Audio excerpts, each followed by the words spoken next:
rien? Ah non, Tu m'as dit que tu t'étais réservé pour aujourd'hui. Oui, pour aujourd'hui. Ah, notre chef. Oui, tu vas bien? Oui, ça va. Je vois ça. Hein?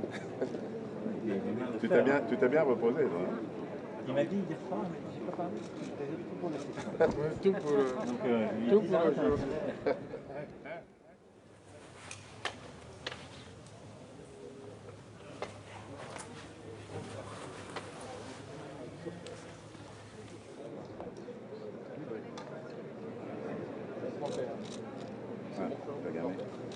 Kristalina, je te laisse commencer par courtoisie. Oui. Puis Félix et je conclurai.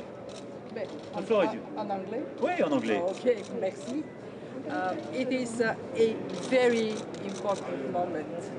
We are gathered here to reverse what has developed as a very dangerous divergence between advanced economies and developing countries, especially Africa.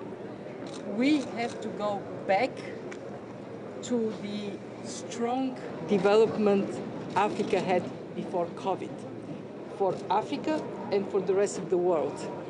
And we have to put our resources strongly behind growth and social improvements in Africa. For us at the International Monetary Fund, what it means is extraordinary action. With the support of our members, we are putting forward a $650 billion new allocation of special drawing rights, lifting up reserves everywhere, lifting up reserves in Africa. Africa this year is expected to grow only 3.2%. The rest of the world, 6%. We have to boost growth, public and private investments in Africa. And we can do that by mobilizing financing from international organizations, from bilateral donors, and of course, from the countries themselves. We have the ambition to bring special drawing rights from countries like France that have strong positions to on land to Africa.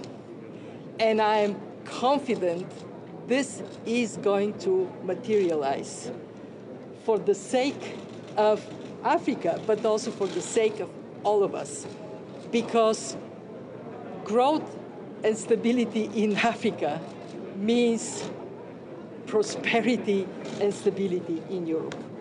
Merci, Monsieur le Président. Merci, Madame la Directrice Générale, chère Kristalina. Président Tshisekedi. Bien, merci. Ceci est une opportunité, une grande opportunité pour l'Afrique. Nous remercions infiniment notre cher frère et ami Emmanuel Macron pour nous donner cette possibilité de venir voir dans quelle mesure on peut lever des fonds pour l'Afrique, sauver l'Afrique, qui a été frappée très durement par cette pandémie, qui a laissé nos économies exsangues, car nous avions dû consacrer tous les moyens que nous avions, les peu de moyens que nous avions, à combattre, à nous protéger contre la maladie. Aujourd'hui, il est question de voir dans quelle mesure nous pouvons relancer nos économies. Et il y a cette proposition des droits de tirage spéciaux que nous apprécions énormément, mais qui risquerait malheureusement d'être insuffisante. Donc nous allons voir dans quelle mesure nous pouvons augmenter, obtenir l'augmentation de ces droits de tirage spéciaux pour l'Afrique. Hier, au dîner nous offert par Emmanuel Macron, nous avons visé le cap des 100 milliards. Ce sera déjà ça, ce ne sera pas encore l'objectif poursuivi, mais c'est déjà ça. Ensuite, nous devrions voir aussi au niveau de l'Afrique comment nous pourrions, à notre niveau, au niveau des communautés économiques régionales, proposer une sorte de filet de protection financier qui pourrait nous aider à pouvoir faire face aux crises de ce genre, parce que vous avez vu, l'Europe a su très vite renflouer les moyens pour relancer et protéger ses entreprises, relancer son économie, tandis que chez nous, ça a beaucoup balbutié parce que nous ne sommes pas préparés à ce genre d'imprévu. Donc nous verrons ensemble comment est-ce que nous pouvons revoir le paradigme, aller dans le sens du New Deal proposé par le président français pour permettre à l'Afrique de pouvoir faire face. Nous avons un grand besoin en infrastructure, par exemple. Comment est-ce que nous pourrions attirer les moyens, les investissements dans ce domaine et pouvoir ainsi relancer l'Afrique. En tout cas, nous sommes très heureux de nous retrouver ici parce que nous pensons que c'est une opportunité qui nous est offerte de pouvoir faire parler l'Afrique et de pouvoir proposer à nos amis européens, nos traditionnels partenaires, comment est-ce que nous pouvons ensemble expliquer au reste du monde comment revoir le paradigme, comment revoir le fonctionnement des choses. Merci beaucoup. Merci infiniment. Écoutez, ce sommet de Paris pour le financement des économies africaines, c'est à nos yeux le sommet de l'urgence et de l'ambition. De l'urgence parce qu'il y a une urgence sanitaire. L'Afrique est l'un des continents le moins vaccinés au monde. Une urgence économique et sociale. Madame la directrice générale vient de le rappeler, le président Tshisekedi aussi. Il y a aujourd'hui un ralentissement très fort de la croissance partout en Afrique après une année 2020 extrêmement difficile. Et il y a un besoin de financement entre aujourd'hui et 2025 qui est estimé à environ 285 milliards de dollars. Et puis en même temps, c'est le sommet de l'ambition parce que l'Afrique a tout pour réussir. Elle a une jeunesse, une force productive et la capacité à relever les défis, ceux de l'urgence climatique et alimentaire en particulier. Si collectivement, nous décidons en effet de proposer une nouvelle donne. Et c'est cette première pierre que nous souhaitons porter lors de ce sommet de Paris. Tout ne sera pas réglé aujourd'hui, mais c'est aujourd'hui un changement de paradigme que nous poussons, qui devra être poursuivi au G7, au G20, et que nous entendons poursuivre encore davantage sous la présidence française de l'Union européenne, dans ce partenariat constant avec nos frères africains. C'est d'abord de vacciner plus et encore davantage. Il y a un an, nous avons lancé l'initiative COVAX, objectif de vacciner 20% de la population. L'Union africaine a lancé l'initiative AVAT pour monter à 30%. Nous devons viser un objectif de 40% de la population vaccinée. C'est faisable. Et c'est faisable en 21. Si nous mobilisons les financements tels que proposés par le FMI et si collectivement nous nous mettons en capacité de réallouer, de racheter plus de doses et de produire avec l'Afrique. Des propositions fortes ont été faites que soutient la France, qui consistent justement à aménager les règles de propriété intellectuelle et à permettre les vrais transferts de technologies qui mettront en capacité le continent africain de produire aussi davantage de vaccins.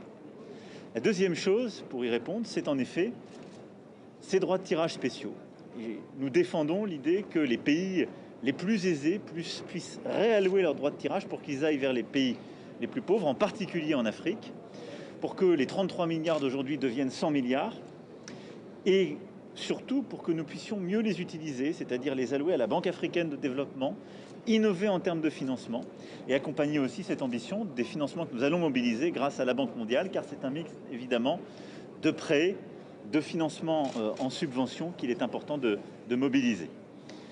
Plus largement, nous avons vu qu'il faut rénover les règles de gouvernance économique et financière pour le continent africain. Aujourd'hui, il y a la pandémie, il y a d'autres pandémies qui touchent l'Afrique depuis trop d'années, cette crise économique et sociale et l'épicentre du terrorisme international qui est en train de se déployer en Afrique. C'est pourquoi il est impérieux de pouvoir actualiser nos règles financières en prenant en compte cette charge de sécurité qui pèse sur beaucoup d'États africains, mais aussi en ayant une doctrine africaine de la bonne gouvernance. Et le rôle de l'Union africaine est ô combien important en la matière, consistant à utiliser cet argent vers la priorité, la sécurité quand il faut lutter contre le terrorisme, l'éducation, la santé, le développement durable, le développement des opportunités économiques. Enfin, ceci se complète évidemment par la construction d'un cadre d'affaires stable pour pouvoir mobiliser l'investissement privé. Nous en parlerons tout à l'heure.